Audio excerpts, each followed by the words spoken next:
Hi everybody. Thanks for joining me. And here we are at the end of summer, or nearly the end of summer, I guess. I'm in a college neighborhood in Pittsburgh where the library is, and many universities are, including the University of Pittsburgh and Carnegie Mellon,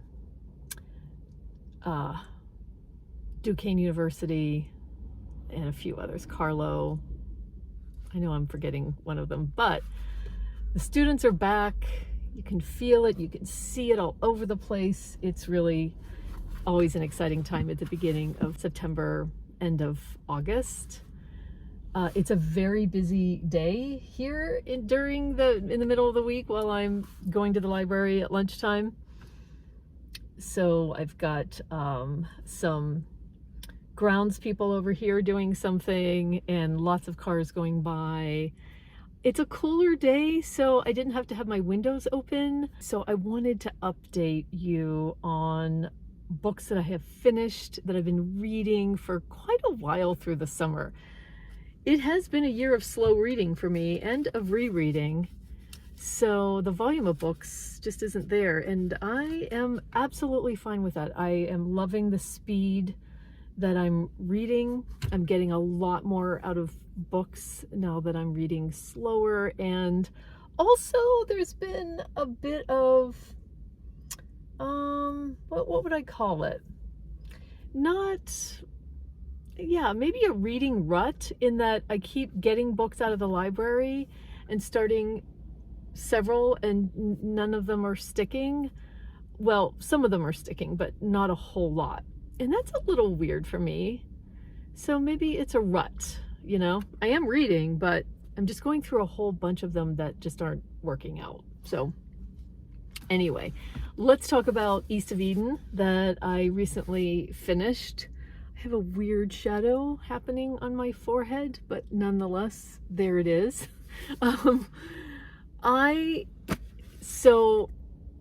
I never would have read this book. I've said this before. I never would have read this book had it not been for the way that Gretchen from Made You Book, I hope that's right, on YouTube, described it some months ago. I'll link that video so you can hear what she has to say.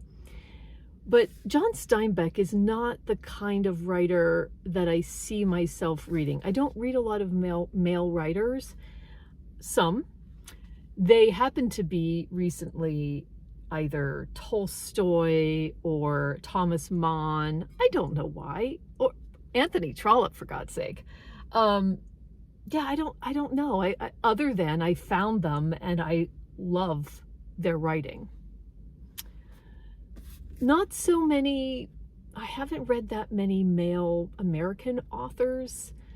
The whole idea of a story that travels across the United States at the turn of the century or the early 20th century just does not appeal to me. I have read Of Mice and Men a couple summers ago, and it was fine. It was wonderful writing. A lot happens in a very short period of time. It would be a good book for Shorty September, but it is brutally sad in a short period of time. Now, that doesn't stop me from reading a book, but I don't know. I didn't feel drawn because I felt like The Grapes of Wrath and East of Eden would be these sagas, certainly, family stories that went across generations, generational stories in a historical time frame, and had a lot to do with setting. There would be a lot of landscape descriptions. That's not really true in East of Eden. I mean, sure, he sets the scene, but then in Steinbeck's way of writing in this particular book, I can't say that it's true of any other one because I have not read Grapes of Wrath or any of the other longer books. He just makes the landscape part of the book in the way that Thomas Mann does so fabulously in The Magic Mountain. It's weaved in. You know exactly where you are by the time in the story you get to California. So let me just set the scene. I am not going to describe the story. There will be no spoilers here. But this is a story mainly about the Trask family and the Hamilton family. The Hamilton family is a family that the Trasks meet when when the Trask family travels to and starts to live in the Salinas Valley in California. This is after World War I. It says here, in his journal, Steinbeck calls East of Eden the first book, and indeed it has the primordial power and simplicity of myth. Set in the rich farmland of California's Salinas Valley, this sprawling and often brutal novel follows the intertwined destinies of two families, the Trasks and the Hamiltons, whose generations helplessly reenact the fall of Adam and Eve and the poisonous rivalry of Cain and Abel. I didn't see that here. I'm reading that, and I know that that's a lot of what people talk about. As a matter of fact, two of the children are named Aaron and Cal. What's his name? Caleb, which they end up calling him Cal. And it is based on those biblical themes, but I'm always going to get lost in those themes, allegories, metaphors, lost on me. I didn't have to have any of that knowledge to enjoy this book. The writing, the richness, a lot of the times on a sentence level, is what just kept me hungry for this story. It's absolutely beautiful dialogue and just writing in general. The plot, the pace. Yes, there were times when it does get brutal, not egregiously. It is in keeping with everybody's character. I have somebody coming up on me that's looking at me, so just wait a second. All right. Sorry. It's in keeping with characters. It's not egregious. We have a family, Adam Trask's parents. This is how the story starts out. They're in the East. They have these children, Adam and his brother, Charlie. And you first go through a little bit of their lives, but it's rich. It's a very rich section that builds the foundation for then to go on and talk about Adam and Charlie.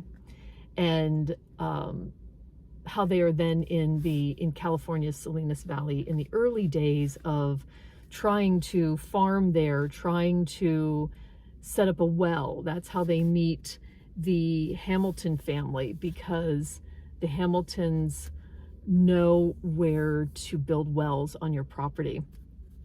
It's so interesting. We follow Adam and Charlie, and there's some sadness there as their lives go on. One of the other main characters is Lee, a Chinese American who is a housekeeper, a helper, a servant, as I have heard it described. He is one of the wisest people in the story. All the characters, whether they are quote unquote good or at least not bad, and at least one of the characters that is, I think anyone would say, is true evil. Even the non-evil, normal characters are flawed. Everybody's flawed, just like everybody really is. And that's what's so cool about how Steinbeck brings all of these family members and people to us. The dialogue is some of the richest dialogue I have ever read, and I will never forget. There is one particular chapter where Samuel Hamilton comes to visit Adam. Adam has gone through some stuff. He has two baby twins on his hands for reasons that I won't get into, that I'll let you find out for yourself. And he is so distraught that he has not named the babies. I think they're toddlers by now, and or even maybe older. And Samuel's wife, who is also a very rich character in this book, convinces him to go see Adam and see if he can talk him into naming the kids and how important it is for them to be named and have an identity through their name. And the way that Samuel is received at Adam's house, which is not very well, and how that afternoon or evening transforms is magic. That is one of my favorite chapters in the entire book. I just had to sit with it for a while. I couldn't read the book the next day. Oh my God. I'm starting to tear up. Like, I'm starting to get a little verklempt, I guess. I know everyone talks about Steinbeck, but now I'm one of those people. Like, I'm not a family saga. I'm not a saga person. If you say like, oh, here's a wonderful book, it's a saga, you have to read it. This is why I've never read it. Sweeping generational stories. No, not me. Although I contradict myself because I have read War and Peace. So I don't know, that feels different to me. This, I got in for the level of the writing and the level of the dialogue. I hope you at least try it, see what you think. Go through the first of the book where the narrator is just setting up the scene. And who is the narrator? It's so interesting because there's a narrator, but you don't really, he kind of just fades into the background. He's not like talking about himself. So I would say when I first started off the story and it had a lot of landscape and it had a lot of scene setting, I was like, oh no, this is what, I don't know if I can read a book like that. First chapter, short, done. Second chapter, getting into characters. I will leave you with this. I wondered, so I'm putting it out there to people who have read East of Eden. I wonder if we are supposed to make the connection that Adam and his brother Charlie lead their lives, and what happened to them is very similar to what happens with Aaron and Caleb. There's some, like, is there some generational repeating? This is what I want to know. Without putting any spoilers in the comments, if somebody wants to comment on that. Gretchen, if you're watching this, what do you think about that? And thank you, friend. Thank you, Gretchen, for talking about East of Eden in a way that got me to read this absolute gem. So as far as like epic novels, I just want to share with you a couple others that I never thought I would read ever. And that would be War and Peace. I read that as a read-along, a year-long read-along in 2023 with Simon Hassel from Footnotes and Tangents on Instagram and on Substack. He runs a year-long, chapter-a-day read-along of War and Peace. I will never forget that book. I actually think I'm going to do the read-along again in January, starting in January. I will link the Substack and his Instagram channel below. Amazing read-along. It's a wonderful way to do it. There's like tiny 5-minute chapters in War and Peace, just enough of, there's like 350 of them, but they're like little 5-minute snippets. So it's brilliant how he's broken it down.